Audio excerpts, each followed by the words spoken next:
Good morning, everybody. It is going to be a hot day here in Texas. Very hot day. There's a little breeze blowing this morning, and I'm going to take advantage of that breeze and get out here and do a little work. Today is going to be it. I'm going to run this right through, roll up enough grass that I can cycle that baler about 4 or 5 times maybe, polish off the inside of it, take it up here. I'm gathering all the equipment up into one little mowed lot, and I'm gonna post ads online and begin to sell it.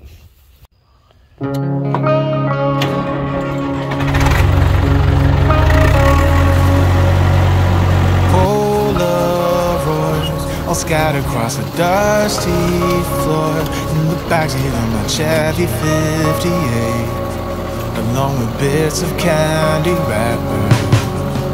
Looking back to when our castle was a shack, vacation was making figure eights in the parking lot. Remember when we used to forget more than we forgot? It wasn't like we didn't work hard enough. I'm trying to hold on to all the things that we did right. But how could I forget about you leaving? Since my heart has never stopped bleeding, all that I can see is that I lost you then. I'm looking for a reason to forgive you, and sometimes I even wanna be with you, just the way you say that it's alright now. I am tearing down this wall. Well, that was my final hay to ever rake.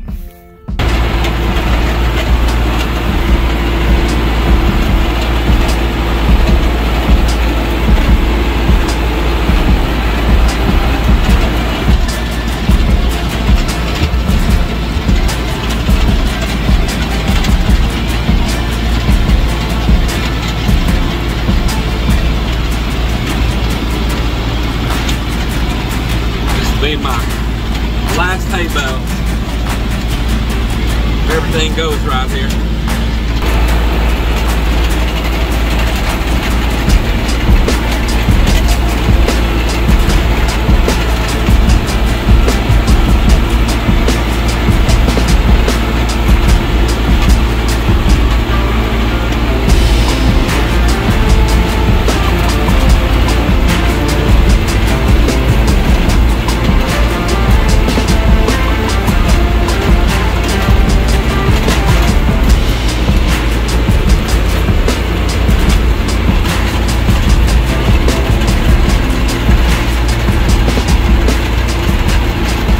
I start out here by this pond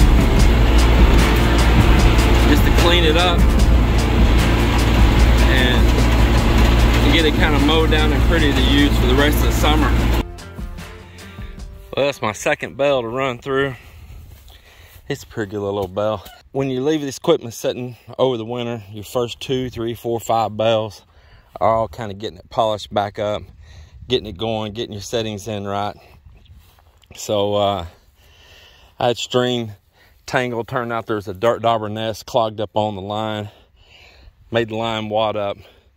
That's from setting, and not very long. That nest was new, and so it popped my twine right here on this side. I just got through crawling underneath there, respooling that, but it's doing pretty good actually. It's picking up good.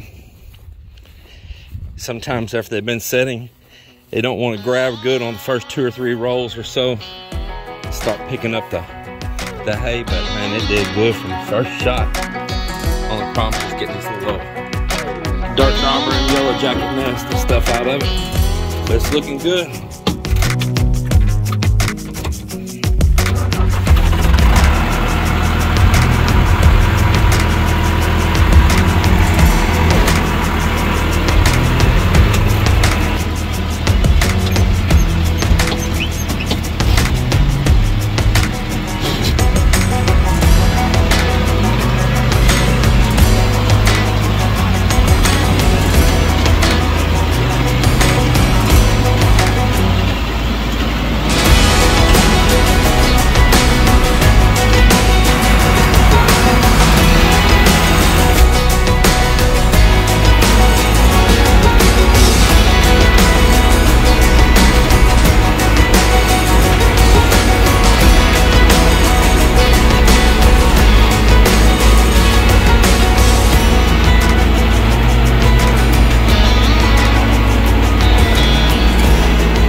is these came off my little apricot trees that I planted here in the backyard. And man, it was nice to come home and have these growing on the tree.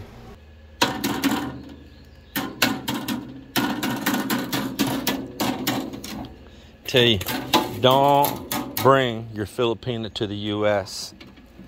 They just become spoiled. They want bigger and bigger meat all the time. When I got with her, she'd been happy with this much meat, but now she needs this much meat. Because I am the meat eater. Yeah, so don't bring your Filipina to the US and let them get all westernized. Everything big. Yeah, they all sudden. They always said everything big in Texas, so I need to eat a big meat. That's the problem. I brought you to Texas where everything's bigger, huh? Yeah. Damn it. So I got you. You got me because I'm bigger. The son of a gun. Shit. Woohoo. Well, let's just put.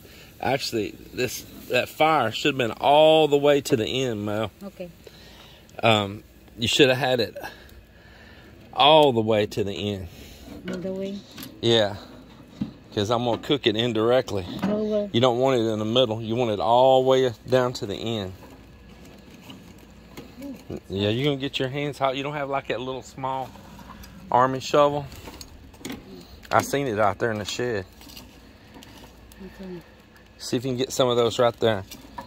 Yeah. All right. Let you set your little cover back, or grate back on there.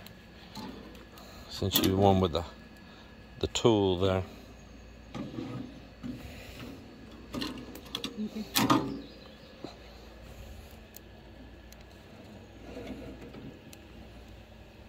I'm gonna turn this thick end down there first. And I'm putting the bone side down, of course. Most of you know that. But we'll put it right there like that. And put that thick end closer to the heat.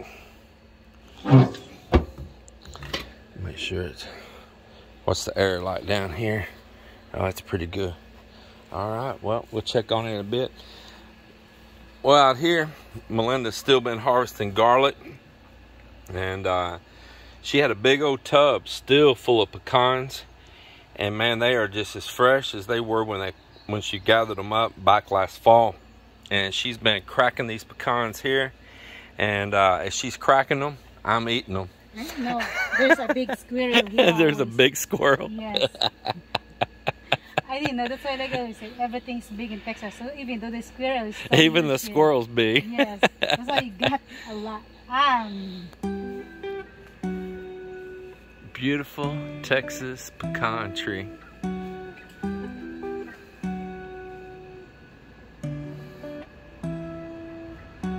That's our Starlink satellite sitting there in the backyard. You look out there and it'll be pointing different directions every little bit because it just aligns itself to wherever it needs to be. Our malunggay tree that was in the pot, it survived the harsh cold winter here, and it's put all of this growth out, every bit of this, these limbs and all you see down to this nub in here. It has grown just this spring here in Texas. And she also had another one that's putting back out. It's struggling a little bit more. And she even had some basil that came back on its own after setting out hard cold winter. She had some climbing spinach. And we also even have some little young papaya trees growing in this pot in here. I told her she ought to get them in something and get them on out in the sunlight where maybe they'll really go too.